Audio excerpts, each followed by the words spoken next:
Hey guys, it's Bailey. Welcome back to the channel. This is going to be a quick review of the brand new Makeup Geek sparklers, which probably explains the somewhat bold, dramatic cut crease look I'm wearing today.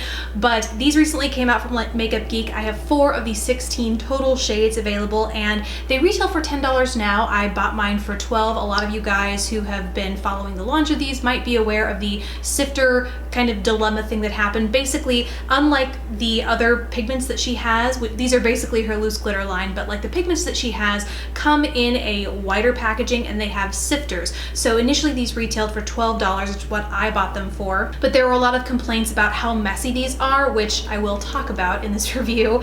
And so as a result, they really quickly addressed those concerns and deposited $2 for every pigment you purchased back into whatever form you paid for these in. I've already received my refund, and then once the sifters come out, you can purchase those to go with these. So that's kind of the whole spiel in a nutshell on the packaging. Yes, they are super duper messy, as I think you'll be able to see in the pictures that I show you from when I swatch these, as well as this demo. However, something I do want to point out in talking about the overall formula, consistency, things like that, is that it kind of varies from pigment to pigment. So for starters, the 4 shades that I have are Halo, which is a beautiful kind of, it looks like ballet pink, but kind of turns into this purpley shade.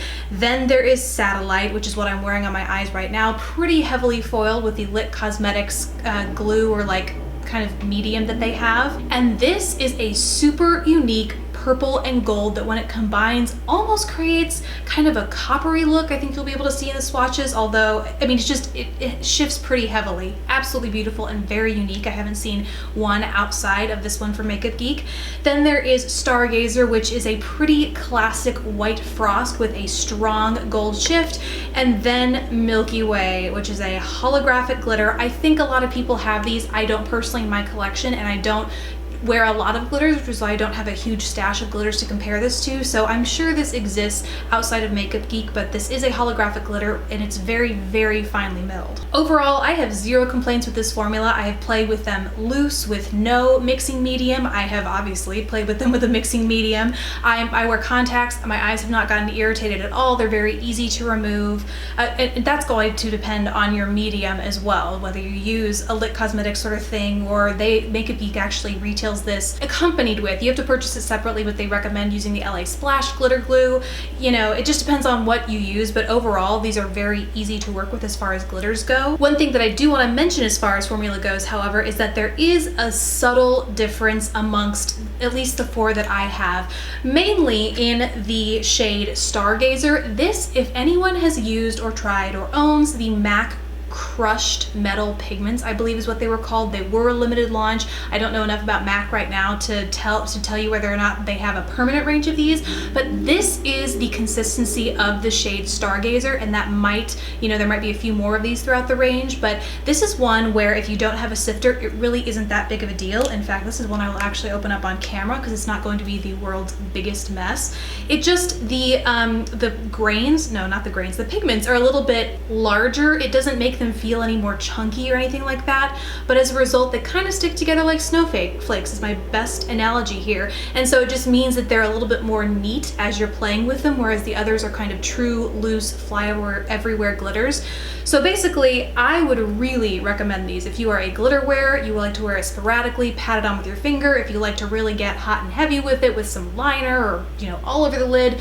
Whatever your preference is, I think this is an amazing line. I think there's some amazing shades in this line. However, I would definitely go hunt around for some more reviews and see which of them have this sort of consistency, and I would buy these first because I find these are much easier to contain without the sifter. Then wait and save your money, save your product for when these sifters come out with these products. That way you don't have to.